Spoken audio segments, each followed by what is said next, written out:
ચોરી જશો તો પણ અમારા આદિવાસી દલિત ઓબીસી માઇનોરિટીનો અવાજ તમે દબાવી નથી શકવાના। આ અવાજ સંવિધાનનો છે, આ અવાજ બાબા સાહેબનો છે, એને ક્યારે તમે દબાવી નથી શકવાના। સાથીઓ, આપણે સંવિધાનમાં માનનારા લોકો છે, આજે પણ આપણે સંવાદમાં માનનારા લોકો છે, પણ આ સરકારોને આ પ્રશાસનોને આ મંચ પરથી કહેવા માંગીએ છીએ, જે દિવસે આ બાબા સાહેબને માનનારો સમાજ સંવિધાન અને સંવાદ સાઈડ પર મૂકશે, દિવસે આ વિસ્તારોમાં આરપારની લડાઈઓ થવાની છે। સાથીઓ, આજની લડાઈ મહીસાગર જિલ્લાના કલેક્ટર નેહા કુમારી સામે માત્ર નથી।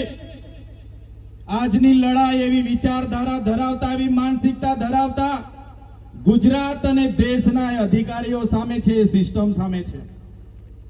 સાથે સાથે આવા અધિકારીઓને જે લોકો બચાવે છે એ ભાજપ સરકાર સામેની આ લડાઈ છે ને આવનારા દિવસોમાં સરકારને પણ કહીએ છીએ, આવી માનસિકતા ધરાવતા અધિકારીઓને બચાવવાનું કામ જો આ ભાજપની સરકાર કરશે, આદિવાસી વિસ્તારોમાં સરકારી એક પણ કાર્યક્રમ અમે નહીં થવા દઈએ।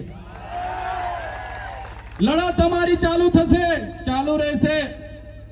ત્યારે આ વિસ્તારના ભાજપના મંત્રી, તમારા ના મારા મંત્રી નહીં, પણ ભાજપના મંત્રી એ કલેક્ટર બેનને બચાવવા માટે હવતિયા મારે છે, હવતિયા મારે છે ભાઈ। અહીંયા મોટા મોટા તાઇફાઓ કરે છે, આદિજાતિ મંત્રી કુબેર ડિંડોરે પણ સાંભળી લે,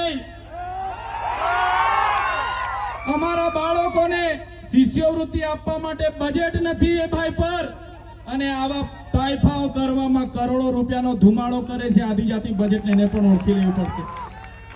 કબીરભાઈ ડિંડોરને કહીએ છે, નેહા કુમારીને તો અમે છોડવાના નથી।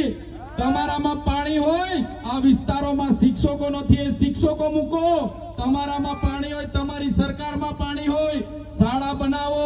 આ વિસ્તારમાં સિંચાઈના પાણી નથી, એ કરો, અને એ પણ નહીં કરશો તો તમારા જેવા મંત્રીઓને પણ આ વિસ્તારોમાં અમે ઘૂસવાની દે બહિષ્કાર કરીશું। ત્યારે આ માનસિકતાઓ સામે આજે એક થનારો આદિવાસી, દલિત, ઓબીસી માઇનોરિટી, દલિત, વંચિત, ગરીબ, આ સમાજનો અવાજ કોઈ નહીં બચાવી શકે। પોલીસ વિભાગના અધિકારીઓને પણ આજના જાહેર મંચ પરથી કહીએ છીએ, અમારા જેવા ચૂંટાયેલા પ્રતિનિધિ હોય, પીઆઈ, પીએસઆઈ, એસપી હોય કે કલેક્ટર હોય, આપણો પગાર પ્રજાના ટેક્સમાં આવે છે, આપણે બધા આ પ્રજાના સેવક છે ને આપણે સેવા કરવા માટે આવ્યા છે। ત્યારે આ બધા ધારાસભ્ય, આ બધા મંચસ્થ નેતાગણ માત્ર નેહા કુમારી સામે નથી લડવા માટે આવ્યા, આ સિસ્ટમ સામે લડવાનો સમય આવી ગયો છે મિત્રો। સંવિધાન બચાવવાનો સમય આવી ગયો છે। આજના મંચ પરથી કહીએ છીએ, ફરી પણ સરકાર નહીં જાગશે, આ નેહા કુમારી સામે ખાતાકીય તપાસ નહીં કરશે, એમને સસ્પેન્ડ કરવા સુધીની કાર્યવાહી નહીં કરશે, તો જિગ્નેશભાઈને હું કેમ છું, આવનારા દિવસોમાં કાર્યક્રમ ગાંધીનગરનો ગોઠવો, હજારોની સંખ્યામાં ત્યાં ઉમટી પડીશું। એને સસ્પેન્ડ કરે ત્યાં સુધીનું આંદોલન ચાલુ રહેશે। માત્ર મહીસાગર જિલ્લો નહીં, આવનારા દિવસોમાં અંબાજીથી ઉમરગામ, સમગ્ર ગુજરાતના લોકોને આહવાન કરો અને ગાંધીનગરમાં કાર્યક્રમ રાખો। નેહા કુમારી તો શું, એના જેવા જેટલા પણ માનસિકતા વાળા કલેક્ટરો હશે, બધાને આપણે સસ્પેન્ડ કરાવીને રહીશું।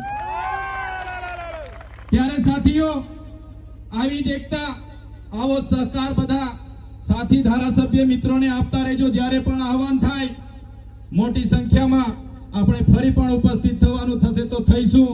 આજના આ કાર્યક્રમમાં આપ સૌ અનેક મુશ્કેલીઓનો સામનો કરીને અહીંયા સુધી પહોંચેલા છો, ત્યારે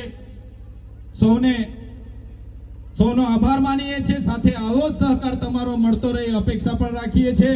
સમયના અભાવે અહીં વાણીને વિરામ આપીએ છીએ। જય જોહાર, જય ભીમ, જય આદિવાસી।